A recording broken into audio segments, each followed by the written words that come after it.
मैं Deepak Kumar infinity coaching for से। अब पार्टिकुलर एंगल क्या होता है? बहुत सारा चीज़ें जो हम लोग बचपन से याद करते हुए जो अभी तक निकला ही नहीं है। जब निकला नहीं तो फिर उतना चीज़ याद कैसे होता है?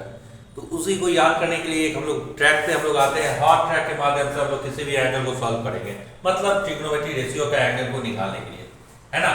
तो कितना चीज़ बेटा याद करे, ये करे वो करे, ऐसा करे वैसा करे, यार याद करते करते सब परेशान है हम लोग। तो इसी मेथड से हम लोग बहुत आसान तरीका से हम लोग इसको सॉल्व करेंगे।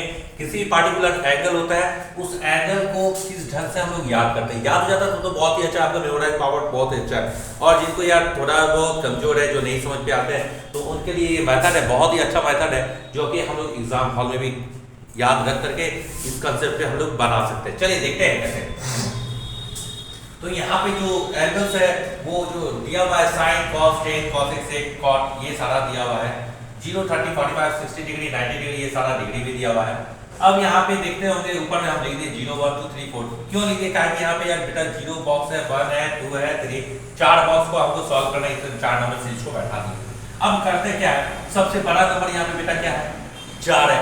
तो यहाँ पे हम 4 बैठा देते सब में अपने मन से। यहाँ भी 4, यहाँ भी 4, यहाँ भी 4 और यहाँ भी 4। ये 4 को कैंसिल भी कर दिए। तो जैसे कैंसिल कर देते हैं तो यहाँ पे 1 हो जाता है। इसको भी काट देते हैं, इसको काट दिए तो 2 हो गया। अब तो कोई कटने वाला नंबर है नहीं कटने वाला नंबर है तो छोड़ दीजिए उसकी जगह पे अपने। और इसको क्या करते हैं, एक रूट में बैठा देते हैं इस ढंग से। ये तो याद होता ही होना है, नहीं होने का कोई मतलब ही नहीं है। कंसेप्ट ही इतना जबरदस्त है। पहले तो 4 बॉक्स है तो 0 से स्टार्ट करेंगे, होल नंबर से 0, 1, 2, 3, 4 उठा दिए। उसके सबके यहाँ पे सबसे नीचे में यहाँ पे बड़ा नंबर 4 था तो सबके नीचे में 4 बैठा दिए, बेटा हम सबसे बड़े। उसके बाद यहाँ पे रूट डाल दिए, रूट सब पे डाल दिए। इसको 2/4 है, इसको काट दिए 1/2। ये 4/4 था, इसको काट दिए 1/1 के रूप में, है ना? क्या निकालना है? एंगल्स निकालना है, पार्टिकुलर से एंगल हमको जानना है। एक चीज को ध्यान दीजिएगा, हमारा इंस्टीट्यूट का नाम है इन्फिनिटी कोचिंग फॉर बिजनेस, जो कि हिंदी में उसको बोलते हैं अनंत, है ना? जो कि और एक रूप में हम लोग बोलते हैं नॉट डिफाइंड, जिसको हम लोग कभी डिफाइन नहीं कर सकते हैं। हमारे कोचिंग का सैंपल जो होता है ना, जो नीचे में जो लोगो है ना, वो इन्फिनिटी का है। और इसका जो मतलब बोल सकते हैं ना, तो हमारे फॉरबिजन में हम लोग इसको इस तरह से बोलते हैं, द प्राइड ऑफ फॉरबिजन। बहुत ही विश्वास के साथ में हमारे इंस्टीट्यूट से 97.6%, जो कि डिस्ट्रिक्ट सेकंड टॉपर हमारे इंस्टीट्यूट से रिजल्ट है। और ये जो हम बता रहे हैं इसके कारण, इसके पीछे भी कुछ एक कारण है। तो देखिए क्या है कि नॉट डिफाइंड जो होता है, अनंत होता है। हमारे कोचिंग का नाम है इन्फिनिटी कोचिंग फॉर बिजनेस, जो कि हम बार बार बोलते हैं क्योंकि ज्ञान की सीमाएं अनंत होती है। तो अनंत ही होती है एजुकेशन, और पढ़ाई से बड़ा तो यार दोस्त है नहीं अभी के टाइम में। 0/1 है तो इसका वैल्यू 0 ही होता है, और 1/0 है जिसका वैल्यू होता है नॉट डिफाइंड, मतलब इन्फिनिटी, इन्फिनाइट, इन्फिनिटी। समझ में आया? तो इसको हम बोल सकते हैं नॉट डिफाइंड। अब तो याद हो गया ना, इसलिए हमारा कोचिंग का नाम था इन्फिनिटी। चलिए आइए, 0/4 है, इसका वैल्यू क्या हो जाता है? 0, क्योंकि हम लेके यहाँ बता दिए 0/1 का वैल्यू क्या होता है? 0 होता है। अब 1/4 होता है तो 1 का वैल्यू तो रूट अंडर 1 का वैल्यू 1 ही होता है। 4√4 का वैल्यू क्या हो जाता है? 2 हो जाता है। और इसका बात करेंगे तो इसको लिख सकते हैं 1/√2। इसका बात करते हैं तो इसको लिख सकते हैं √3/4। और 1/1 है तो इसका वैल्यू लिख सकते हैं 1। क्या कोई दिक्कत है? इसको अब उतार दीजिए, जो सीरीज दिया हुआ है 0, 1/2, 1/√2, √3/4, √3/2 सॉरी, √3/2 और 1/1 है तो 1 का 1 ही उतार देते हैं। अब इतना जब लिख दिए तो क्या करते हैं यार, उल्टा के क्रॉस मार दो। यहाँ का वैल्यू को यहाँ लिख देते हैं 1 का 1, √3/2, 1/√2, इसको लिखिएगा तो 1/2, और 0 का 0 है तो 0 लिखिएगा। कोई दिक्कत है यहाँ तक में? कोई दिक्कत, कोई परेशानी नहीं ना? याद हुआ ना कितना आसान से? पहले सीरीज जो था इसको से कंसेप्ट पे इसको रेडी कर लिए, काट के जो भी करना है काट के हटा दिए। उसके बाद जो वैल्यू है ये वैल्यू को उतार दिए, ठीक है? उसके बाद क्या किए? क्रॉस कर दिए, मतलब 90 डिग्री का वैल्यू को क्या किए? क्रॉस में ला करके 1 में बैठा दिए। √3/2 60 डिग्री का वैल्यू था, इसको 30 डिग्री में बैठा दिए।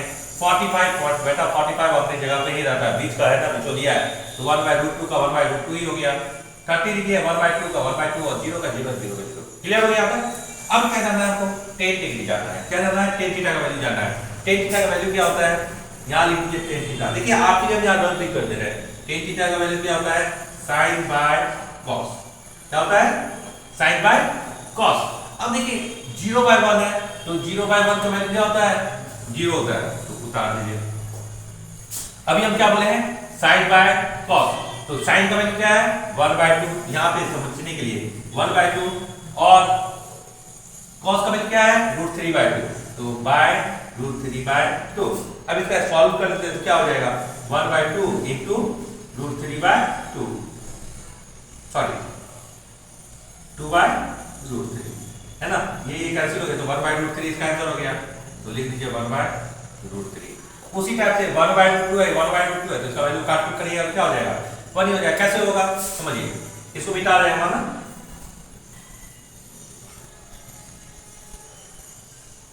1/√2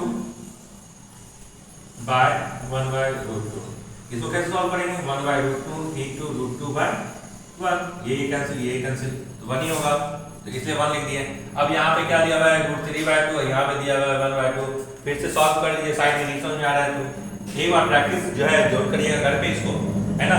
√3/2 और यहाँ पे इसका वैल्यू दिया हुआ है 1/2, तो √3/2 into 2/1, तो ये 2 कैंसिल हो गया, √3/1 तो √3 लिख देते हैं। अब यहाँ बेटा क्या आया? 1/0, 1/0 का मतलब क्या होता है? नॉट डिफाइंड, मतलब इनफिनाइट। क्लियर हो गया? अब क्या जानना है हमको? कॉसेक जानना है, कॉसेक। चलिए ये tan थीटा का वैल्यू तो क्लियर हो गया, नोट कर लीजिएगा, sin बाय cos होता है।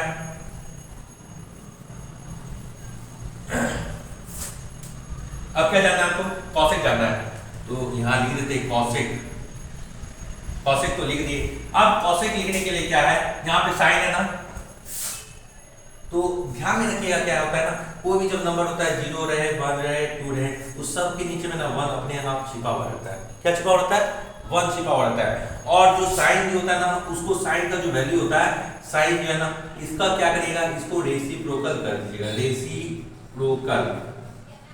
रेसिप्रोकल मतलब क्या होता है? साइन का जो वैल्यू है नीचे से ऊपर, ऊपर से नीचे। जैसे 0 रहेगा तो इसको 0 के नीचे में यहाँ पे क्या है? 0/1 है, तो इसका रेसिप्रोकल करिएगा, क्या हो गया? 1/0। अब मानिए यहाँ पे 1/2 रहेगा, तो इसका वैल्यू क्या हो जाएगा? 2/1, क्योंकि रेसिप्रोकल कर रहे हैं किसका? साइन का, तो उसी हिसाब से 0/1 है। अब देखिए यहाँ पे समझिए मेरी बात को, यहाँ पे क्या है? 0 है, और नीचे में यहाँ पे क्या छिपा होता है? 1। उसका जब रेसिप्रोकल करिएगा तो क्या हो जाएगा? 1/0। 1/0 का वैल्यू क्या होता है? नॉट डिफाइंड होता है, तो यहाँ पे लिख दीजिए इसको नॉट डिफाइंड। अब क्या करना है? 1/2 है, तो इसको लिखिएगा, इसका रेसिप्रोकल करिएगा, क्या हो जाएगा? 2/1। 1/√2 है, इसका करिएगा तो क्या हो जाएगा? √2। इसका कैलकुलेशन करते तो क्या हो जाएगा? 2/√3। अब 1 है तो 1 के नीचे में 1 ही छिपा हो रहा है, तो 1 का वैल्यू क्या हो जाएगा? 1 हो जाएगा। क्लियर हो गया? चलिए अब आते हैं हम लोग सेक थीटा। सेक थीटा बनाने के लिए हम लोग क्या करेंगे? अब किसका? cos बन गया, sin t का काम खत्म हो गया, cos का काम कर, sin का जब काम खत्म हो जाता है तो फिर cos पे आते हैं, तो यहां लिख देते हैं cos।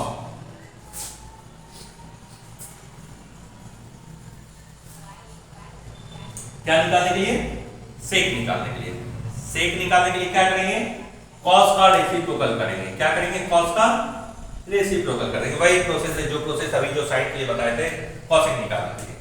अब यहाँ पे सेक है, देखिए सेक है, तो यहाँ पे क्या छिपा हुआ है? 1/1, इसका वैल्यू क्या हो जाएगा? 1 ही हो जाएगा, और इसका वैल्यू क्या हो जाएगा? 2/√3। इसका वैल्यू क्या होगा? √2। इसका क्या हो जाएगा? 2। अब देखिए यहाँ पे 0 है, तो 0 क्यों आया? क्योंकि ये 1/0 होगा। 1/0 होगा तब तो यहाँ पे जाके नॉट डिफाइंड का साइन आया, लेकिन यहाँ पे जब 1/0 होगा तो इसका रेसिप्रोकल करेगा, तो जेटा 0 ऊपर 1 नीचे, अपने आप समय के साथ में बदलाव, तो 1/0 तो 0/1, तो इसका 0/1 का वैल्यू क्या हो जाता है? 0 हो जाता है, तो यहाँ पे क्या करिएगा? 0 लिख दीजिएगा। हो गया? तो सेक का भी काम कंप्लीट। अब आते हैं कॉट के लिए।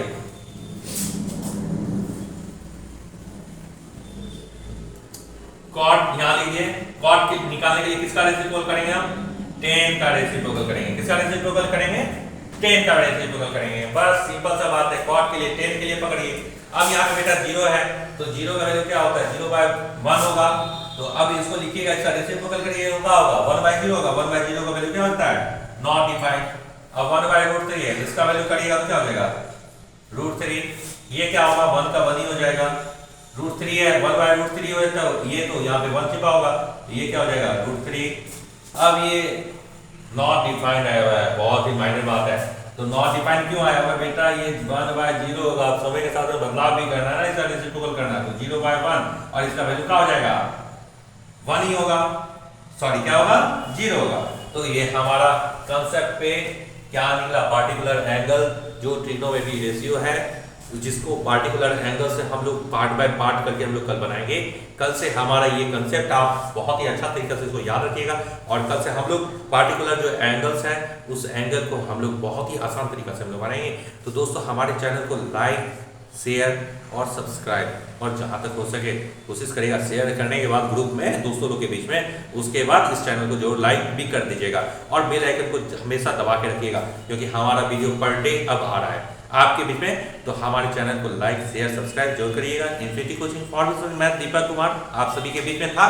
ये हमारा क्वेश्चन है, इस क्वेश्चन को जरूर ज़्यादा से ज़्यादा शेयर करिए और आप इसको उतार लीजिए, शेयर कर लीजिए। धन्यवाद।